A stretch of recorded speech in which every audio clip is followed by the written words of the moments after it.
ગુજરાતના મુખ્ય અગ્રણી સમાચાર ચેનલોમાં અને ગુજરાતના દરેક નાગરિકમાં ગુજરાતના નવા મંત્રીમંડળ વિશે ચર્ચાઓ હતી અને મંત્રીમંડળ આજે સામે આવી ગયું છે. તેમાં કેટલાક નવા ચહેરાઓનો સમાવેશ થયો છે, જેમ કે કાંતિ અમૃતિયા, જીતુભાઈ વાઘાણી, અર્જુનભાઈ મોઢવાડિયા, સ્વરૂપજી ઠાકોર વગેરે, પ્રદ્યુમન વાજા છે વગેરે નવા ચહેરાઓનો સમાવેશ થયો છે. સાથે સાથે એમ કહી શકાય કે કુંવરજી બાવળિયા, કનુભાઈ દેસાઈ, હર્ષ સંઘવી વગેરેનો સમાવેશ થયો છે કે જે પુનઃ રિપીટ થયા છે. ઋષિકેશ પટેલ હોય, ત્રિકમભાઈ શાંગા નવા છે, પ્રફુલ્લ પાનસુરિયાને રિપીટ કર્યા છે. આ રીતે મંત્રીમંડળ અપેક્ષાઓ મુજબ જ રહ્યું છે અને તેમાં ક્યાંક થોડાક અપેક્ષાથી વિરુદ્ધ અને સૌથી મોટો જો અપસેટ હોય તો તે છે જયેશ રાદડિયાની બાદબાકી. જી હા, વાત કરવી છે સૌરાષ્ટ્રના કદ્દાવર નેતા વિઠ્ઠલભાઈ રાદડિયાના પુત્ર જયેશ રાદડિયા, સાથે સાથે અલ્પેશ ઠાકોર અને જે આપણે હાર્દિક પટેલ છે તેમની પણ મંત્રીમંડળની સમાવેશની આશાઓ હતી, પણ મંત્રીમંડળમાં આ ત્રણેય ચહેરાઓની બાદબાકી છે તેમણે ચર્ચાઓનું જોર પકડ્યું છે.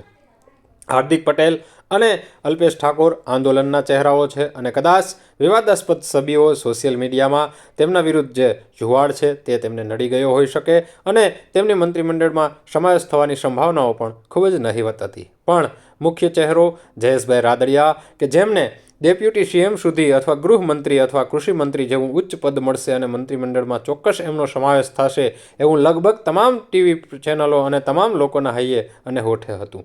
પણ આજે જ્યારે જયેશભાઈ રાદડિયાની બાદબાકી થઈ છે ત્યારે સૌ કોઈ ચોંકી ઉઠ્યા છે. જયેશભાઈ રાદડિયાને કયા કારણો નડી ગયા હોય તે તો સમય જ બતાવશે, પણ હાલ જે ચર્ચાઓ છે તેમાં મુખ્ય જયેશભાઈ રાદડિયાની બાદબાકી થવાના મુખ્ય કારણોની આપણે ચર્ચા કરીએ તો તેમાં વિસાવદરની જે ચૂંટણી થઈ તે પણ એક કારણ છે કે ગોપાલભાઈ ઇટાલિયા સામે ચૂંટણી લડવા માટે જે ઉમેદવાર હતા એ ઉમેદવાર કિરીટ પટેલના સમર્થનમાં જયેશ રાદડિયાને તેમને જીતાડવાની જવાબદારી સોંપવામાં આવેલી અને આપ સૌ જાણો છો કે જયેશ રાદડિયા અને કિરીટભાઈ પટેલ સંયુક્ત રીતે ખૂબ જ મહેનત કરી હોવા છતાં ગોપાલ ઇટાલિયા સામે તેઓ ચૂંટણી જીતી ન શક્યા અને વિસાવદરવાળી આખા ગુજરાતમાં અત્યારે સૌરાષ્ટ્રમાં અને ખાસ કરીને ગુજરાતમાં સૂત્ર પ્રખ્યાત થયું છે અને ગોપાલ ઇટાલિયાની લોકપ્રિયતા ખૂબ જ વધતી જાય છે. અને એ સિવાયનો વિવાદ તમને યાદ હશે, જૂનો વિવાદ જે સહકારની ચૂંટણીમાં જે CR પાટીલ સાથેનો વિવાદ કે મેન્ડેટ વગર સહકારની ચૂંટણીમાં તેઓ લડ્યા. આવા 2-3 વિવાદ કદાચ તેમને નડી ગયા હોઈ શકે અને જયેશભાઈ રાદડિયાનું પત્તું કપાણું છે. સૌરાષ્ટ્રમાં અને તેમના ચાહકોમાં ખાસી નિરાશા પણ જોવા મળે છે અને જોવાય તો સમગ્ર ગુજરાતના મંત્રીમંડળમાં આ એક મોટો અપસેટ છે. બાકીનું મંત્રીમંડળ અપેક્ષા મુજબ જ રહ્યું છે. હવે જયેશભાઈને મંત્રીપદ મળ્યું નથી, ત્યારબાદ તેમણે ન્યૂઝ ચેનલોને આપેલી મુલાકાત સાંભળીએ. જયેશભાઈ ખુદે પોતાના શબ્દોમાં શું વાત કરી છે તે અહીં નાનકડી ક્લિપ જોઈએ અને તમે કમેન્ટ કરીને જરૂર બતાવજો કે શા માટે જયેશભાઈ રાદડિયાનું પત્તું કપાણું હશે, તેનું કારણ શું હોઈ શકે, શું આ નવું મંત્રીમંડળથી ગુજરાતના વિકાસને વેગ મળશે કે નહીં તે તો આવનારો સમય જ બતાવશે. જયેશભાઈ રાદડિયાની પહેલી પ્રતિક્રિયા આપણે જોઈએ કે મંત્રીમંડળ ન મળ્યા પછીની તેમની પહેલી પ્રતિક્રિયા શું છે તે જોઈએ આગળની ક્લિપમાં. તમને હતું પણ મળ્યું નહીં, શું કહેશો? પહેલું રિએક્શન શું તમારું? સૌપ્રથમ તો નવા મંત્રીઓને હૃદયપૂર્વકની શુભેચ્છાઓ પાઠવું છું અને પાર્ટીનો નિર્ણય છે અને પાર્ટીનો નિર્ણય હંમેશા કાર્યકર્તા તરીકે એમને જે જવાબદારી જ્યારે મળતી હોય છે ત્યારે સ્વીકારવાની અમારી તૈયારી હોય છે. કેટલા દિવસથી તમારું નામ સતત ચાલતું હતું, ડેપ્યુટી સીએમ તરીકે પણ ચાલતું હતું, ખૂબ અગ્રેસર હતા તમે?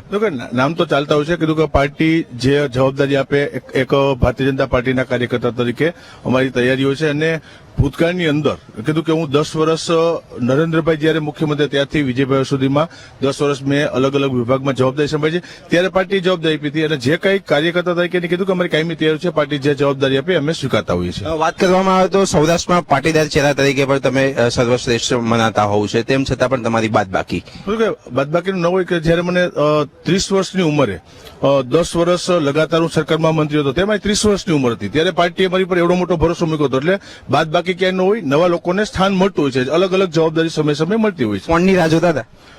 ભાઈ ફોનની રાતો બધા ધારાસભ્યો જોતા હોય, પણ સ્વાભાવિક છે કે જે ધારાસભ્યોને જવાબદારી મળતી હોય છે એ સ્વીકારતા હોય. મેં તો કે 30 વર્ષની ઉંમરે 10 વર્ષ મને જવાબદારી મળી ત્યારે મારા માટે પાર્ટી સારી હોય, અત્યારે પાર્ટી ખરાબ થઈ એવું નથી હોતું. કાર્યકર્તા તરીકે પાર્ટીના કાર્યકર્તા છે, વફાદાર કાર્યકર્તા છે, એને કીધું જે જવાબદારી જે લોકોને સમય સમય મળે તે નિભાવતા હોય છે. તો ચોક્કસથી આ હતા જયેશ રાદડિયા કે